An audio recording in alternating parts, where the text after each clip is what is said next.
Aviation and COVID-19 in Saudi Arabia, as seen by flyadeal CEO. The Kingdom of Saudi Arabia began welcoming foreign tourists in September 2019 by launching a new visa regime for 49 countries. Saudi Crown Prince Mohammed bin Salman's ambition is to move away from an oil-dependent economy and make tourism a key pillar. How flyadeal airline is working to meet that challenge on the heels of COVID-19.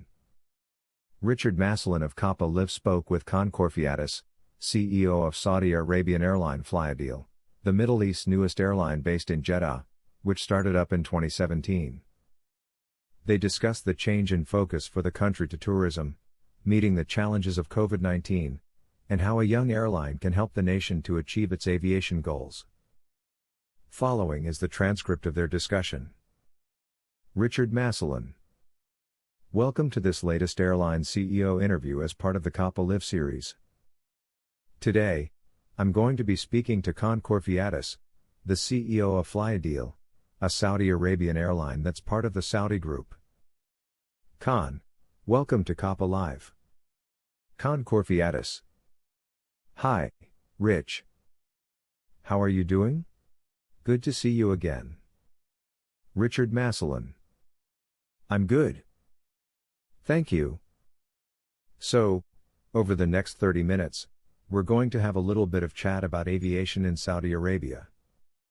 Talking about the vision of Saudi Arabia to open up its economy more, allow more visitors, and just diversify away from the oil and resource-based business that it previously had. We'll have a little chat with Khan about flyadeal, its establishment, how it's grown and how COVID has affected its plans and how it's looking into the future once international stability returns and airlines are enabled to grow again. So Saudi Arabia used to be a country that was really hard to access, very restrictive with its visa policy. But tourism is now a key pillar of Saudi Crown Prince Mohammed bin Salman's ambitious reform strategy to move away from the economy that was oil-dependent. The kingdom opened its doors to foreign tourists in September 2019 by launching a new visa regime for 49 countries. And he wants the sector to contribute 10% of its gross domestic product by 2030. These are bold steps from a market that a lot of people have a lot of preconceived views about. So, Khan, just to start, it'd be good to get a little bit of context into how this has all been working. It was early days before COVID struck, but there must have been some signs that you're beginning to see if the market's opening. Khan Korfiatis. Absolutely. Good introduction, Rich. Look, an incredible time to be here, and really it was a big draw factor for me in coming to Saudi Arabia and to look at the flyadeal opportunity and bring it to life. I think, as you say, the kingdom has historically been a bit closed, certainly closed to tourism, open for business but I guess in some sort of restricted fashion or maybe just the business opportunities weren't there in the same way. An economy that was predominantly resource-based, albeit it still is, and that still has a long lifeline ahead of it. It is looking longer term and saying, well, okay, what else do we need to do for long-term viability?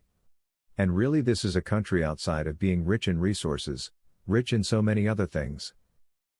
It's got some absolutely spectacular sights and places to visit. It's got a magnificent ocean, it's got mountains, it's got parts of the country that get snow, believe it or not. You've got some incredible desert sites and architecture and history there. And really there are other industries to exploit also. You've got a large population. We have the largest domestic population in the GCC. It's very well educated and qualified, and certainly a number of other industries can survive and prosper here. I think the early ones we're hearing about outside are quite infrastructure and tourism related, and that's fantastic because clearly, we need to enable people to be able to come and explore and do business here, or holiday here or come here for religious purposes or any other reason unless you choose to come. And those opportunities are there to be exploited. I guess, pre-COVID the reason flyadeal came about is the Saudi group saw a white space for a true low-cost airline in the kingdom. And I would say the region, the Middle East, is a little bit dearth of the type of low-cost models you see so prevalent, and having created such significant market penetration in places such as Europe and the Americas and the East Asia and around this region, not as much yet. And so very ambitious, aggressive, and certainly needs infrastructure and transportation to keep pace with that. Otherwise, they'll never deliver on the kind of numbers that they would like to achieve by 2030. So here we are, flyadeal. We turned 3 in September last year, so we're still a young airline. We bolted out of the boxes in late '17, on National Day, when we started services, and very quickly grew to 11 new Airbus 320ceo aircraft. We've stalled a little bit since then, partly because of a change in sort of narrow-body direction in '19, which slowed down our ability to take some more aircraft quickly. And then in '20, where we'd hoped to grow quite aggressively in terms of fleet growth and destinations, it didn't eventuate because of the crisis that we're living at the moment. And we're still not really sure when we'll completely get through. So perhaps just to sum up where we've got to be over that 3 years. So today, as we stand with 12 aircraft, we took our first NEO last year. We're about to reach a 10 million passenger milestone in terms of the number of people we've carried. We still are a domestic operator, but we do have designs on being international sometime this year.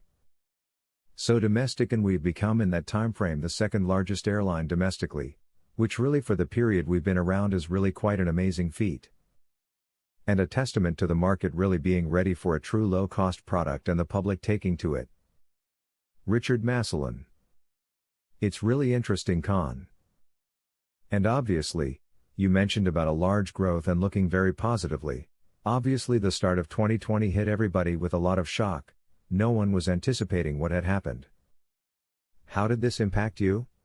And how has Saudi Arabia worked to actually manage the spread of COVID? Con Corfiatis.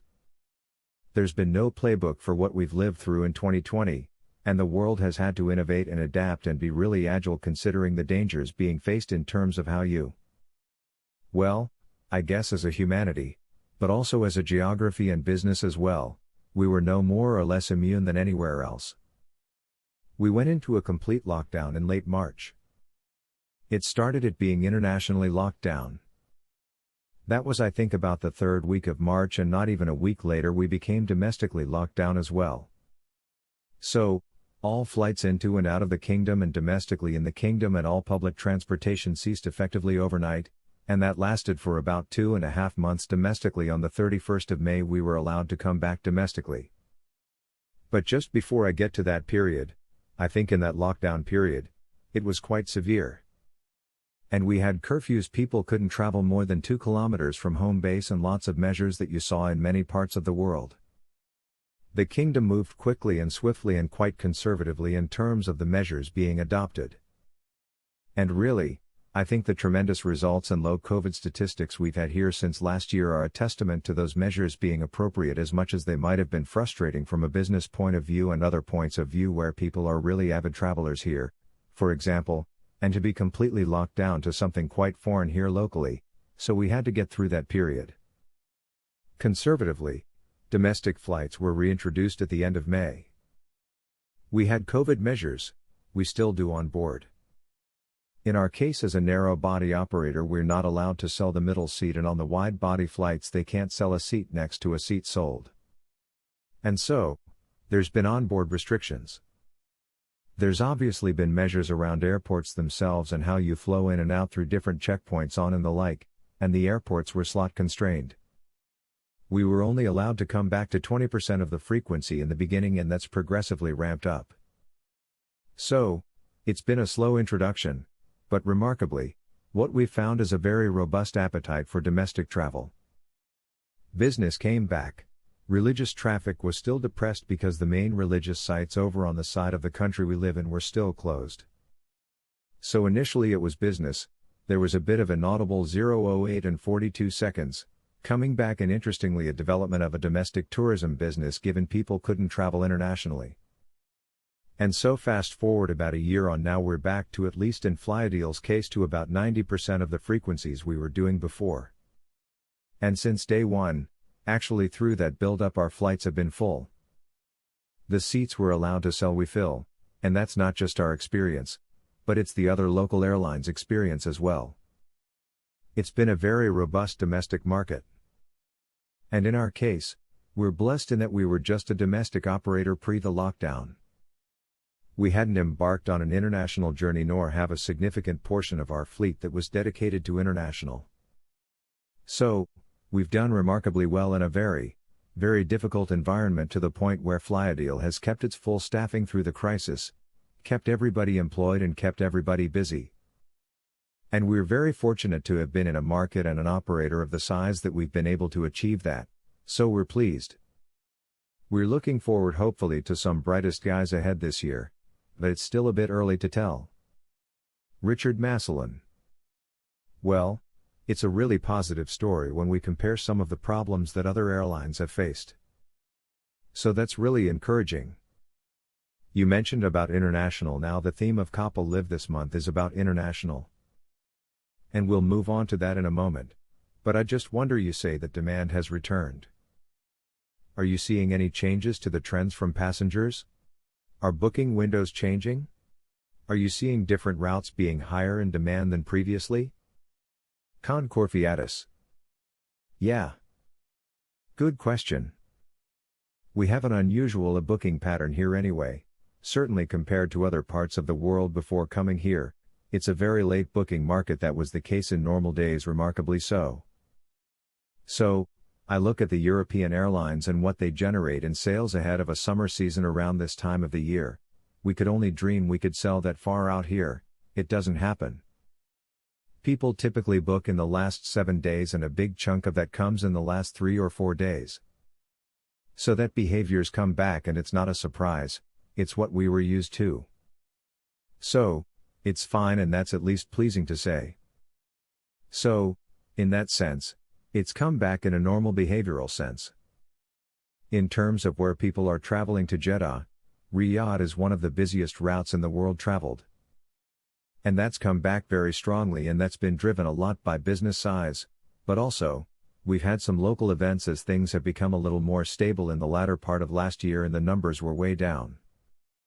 So, we had some events that was moving around a little bit of tourism. I think the routes that have come had our new routes are really tourism-driven ones. So again, we're the international options for some domestic tourism through some of the holiday periods, the summer holidays last year, the public holiday breaks. There's a significant holiday period at the end of the year here as well, albeit it's sort of winter, so to speak. People were exploring domestic destinations, and the demand for those destinations became year-round as opposed to a little bit seasonal, which was very pleasing to see. Richard Massillon. You've had the safety net, quite fortunately, of just being a domestic airline. Your parent has been a bit more impacted by the limited international flows. But as you said, international is a key part of what your development plan is. Where do you stand with that?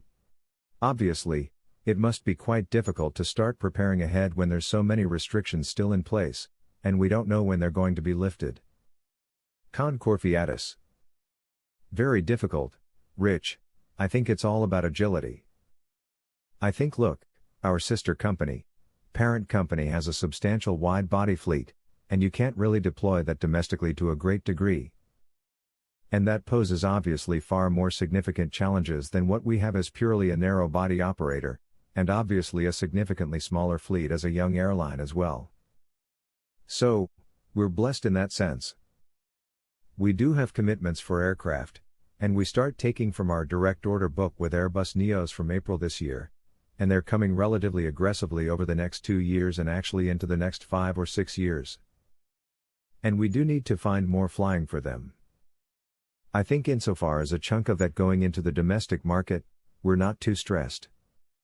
And I say that because, albeit it's very material breadth of flight dealing in a context of an entire domestic market and a large sister company and another airline here, it's a relatively manageable proportion of that. But we do have designs to go international, and they were originally for the end of January. We pushed them back to summer. And right now, I think there was an announcement in terms of travel plans, international travel plans, and restrictions being pushed back a little bit into May. So, we will push those plans to May or June, but we see opportunity. And I think even in a COVID environment, I think the world will progressively move towards bubbles. We have had some relaxation in terms of international travel into and out of the kingdom, business been allowed to come back in, expatriates living here have been allowed to leave and be able to come back as well. And I guess most people are probably not going too far away.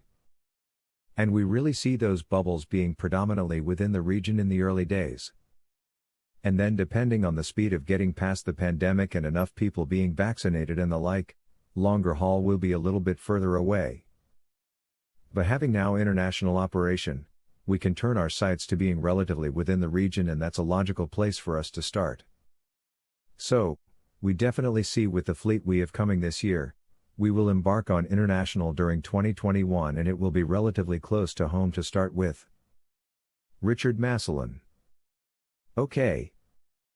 Can I have a look from this side of the business when it comes to your route network and your selection of routes? Do you have the freedom to pick which route you want to fly, or is there a little bit of support and a little bit of discussion with your parent company as to where you'll be flying? Will you be flying separate routes to them? Do you fly on the same routes and complement them with a different model? How will that all work? Concorfiatus. Yeah, that's also a really good question. And obviously that parent legacy airline low-cost startup relationships and examples are plenty around the world, and no one follows exactly the same model. Different models are successful in different environments, so we've had to chart our own course and see what makes sense for our group here. Frankly, all the routes we fly today domestically our sister airline also flies. And we're not finding really any cannibalization to speak of because we cater to a different market demographic. The sister airline is definitely a premium 5-star airline. And we're not trying to be something that's a bit of a both or a hybrid, we've really pitched ourselves at the true low-cost end of the market. So, turning that attention to international, I think will take us. Not I think, we will be taking, and we have planned a similar approach to look to that. So, in other words, if it's a route that's really a premium airline route and low cost doesn't, there's no role for low cost there, we wouldn't go near it. Where it's pure low cost we'll obviously go, and there are places our sister airline does not fly that in the future we will fly to, that will be, if you like, virgin territory for the group. But at the same time, we also see a significant overlap in routes that the sister airline has flown historically internationally and will go back to. But again, because of the different market demographics and the customer demographics, that we see a role for both of us in those markets. So, there will be a significant degree of overlap both internationally in the future, as well as domestically. Richard Massillon. Okay. And your plans moving forward will be more towards the A320neo. Now you say you have your first aircraft and aggressive delivery schedule of the rest. Would they directly replace the CEO aircraft, or will they work alongside them? Concorfiatus. Well, we don't have very old aircraft. We were blessed to kick off the airline with brand new CEOs. So, our oldest CEO is not even 4 years old, and then the youngest is around 2. So, a little bit early to exit them from the fleet. They're great aircraft and they've been doing really well for us. And really, with the growth profile we have planned for the airline, we actually need them. If we went for a 1-for-1 replacement at this stage for a really small airline, it would keep us really small. And we do need to get some more economies of scale in the business. It's always been the plan. The market is there both domestically and internationally. And I know the issue will be another tough year for us, but hopefully we'll be looking certainly from a domestic and a shortfall international, I think, to a better '22 ahead of us. But those future deliveries will facilitate that growth that we still seek. I think our original plans, pre-COVID and pre-change in narrow body order, we would have been perhaps a 30 aircraft airlines today instead of 12 already. So, we've got a lot to make up for, and make up for it as quickly as the market is coming back. So, no, they'll fly alongside each other, and the CEOs will probably exit our fleet roundabout '25-26 somewhere there. Richard Massillon. Okay. And what did the NEOs offer to you ahead of the CEOs in terms of not just saving cost, but in terms of configuration, in terms of general operational aspects? Concorfiatus. All right. So obviously from a performance point of view, One of the most significant differences is the fuel cost and having our first NEO in the fleet. We're seeing even in really short haul sectors which Saudi domestic is that aircraft really has very material fuel efficiency relative to the CEO. So that's a positive from the business point of view. Lower costs translate to lower airfares for the customer, so there is something in it for them as well. From a product on board point of view, because obviously with configurations, you can do different things, still playing down that DNA of being a true low-cost airline. We're all about maximizing the density on board. Our CEOs were one of the few that were delivered in 186 seats. So, we've gone for that space flex galley. We have that extra row we always have had. That same 186 seat count will carry through to the NEOs. But being our own audible weave for the first time, being able to sit down and look at the interior of the cabinets and say, right, what do we want to do with seating? What do we want to do that's really a flyadeal personality as opposed to aircraft that have come from the lease markets and a bit traditional? And there's been some interesting developments in terms of interiors over the last couple of years.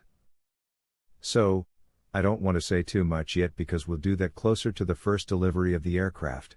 But the interior of the aircraft will be different to what we're flying right now. New seat concept. New not number of seats but a new look and feel inside, which will be the long-term flyadeal brand. And we're really excited about that. Actually, it really brings some significant comfort innovations, particularly in the area of the seating we've selected for the new aircraft. So looking forward to see the first of those aircraft in April this year. Richard Massillon. Okay.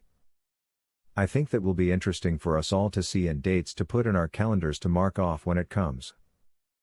Now, obviously with your low-cost model, perhaps you're not too worried about these longer-range versions of these narrow bodies, though a lot of people now I believe have a much stronger place in the market given that demand is subdued slightly. Is it something that you would consider moving forward getting a say A321LR or an XLR to use on some really specific routes? I would guess. Concorfiatus. Yeah. So, we've done only very early investigation into this. I think the sort of short-medium term will be staying a little bit closer to home on the international front. But we've mapped out a mid-long-term view market potentials for starting with the 320neo, to be honest with you, and then looking at the 21 and the 21LR and a 21XLR preliminarily. And there are markets out there, which I think that size aircraft makes sense for. I think if you start getting 5, 6, 7 hours out, it's a thick market. You'll struggle to compete with a wide body, but there are thin markets out there, which I think from a Saudi Arabia point of view and the Middle East, GCC point of view are relevant and could be interesting. I'll give a little bit of way to say that the vast majority of those we can deal with are either the 20 or a 21 or a 21LR given geography. The extra range the XLR offers, I think depending on where you sit geographically in the world and the missions you need to fly, I can see why it's a fantastic aircraft for some airlines. At this point for us we're not sure whether it's marginal or whether an LR would be good enough given where we sit, and how far away we would like to go from Saudi Arabia from the bases we have here. Richard Massillon. Okay. Another key thing we have in there, obviously, health and hygiene is an important part now of travel. You said about your middle seat policy, now the government's pushed you to not sell those middle seats. But there's an even bigger push more to technology, a push to incorporate in more technological advancements. What are you doing as an airline to meet with that and to support the needs of your passengers? Concorfiatus. So, some of our launch business model has played into this quite well, just fortunately, not through good planning because no one could have foreseen what came last year, but we've always said we're a digital-first airline. So, we launched in the market purely digital marketing, purely digital acquisition, a robust internet booking engine, a robust mobile booking platform, and really trying to be as touchless as we can. More than 60% of our bookings come through the mobile app.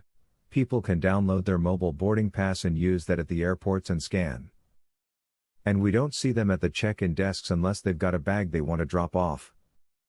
And a big proportion of our customers do that, they go straight to the aircraft. We don't see them in the check-in area. So, We've had that kind of technology that we've played on and we've led that way. We've moved technology, particularly through the lockdown last year.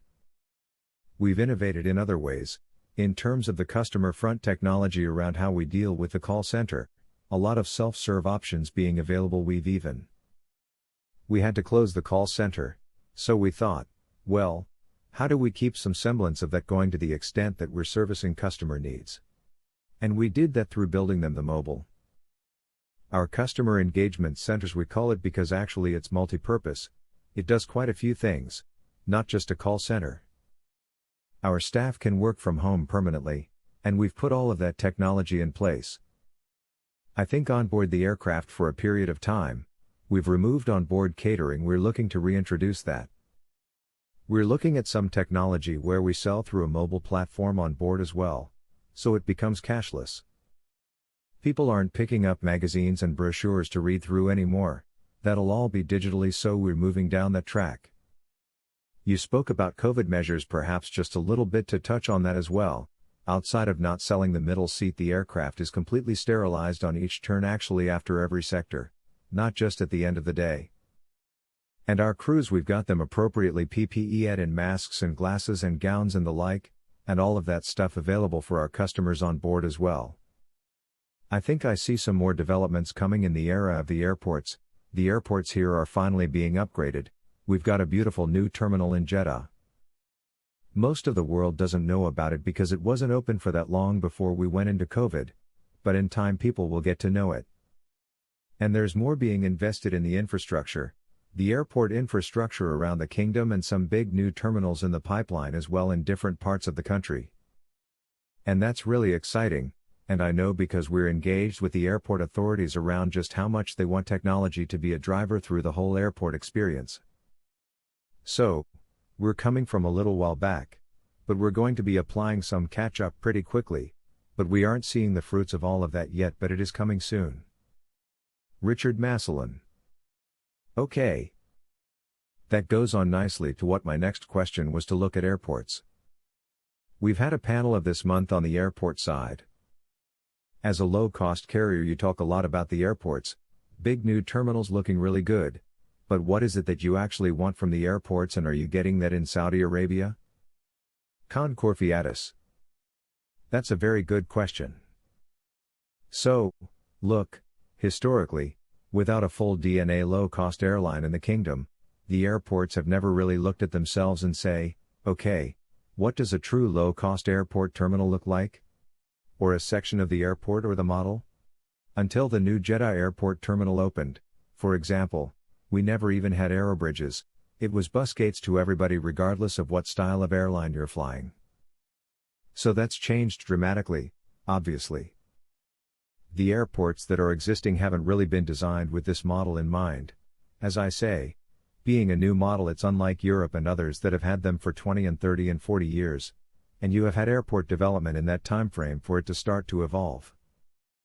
But the positive for us is the airports, the regulator, and all the airport operators in the kingdom are very actively engaged with us to say, okay, what is it that you need?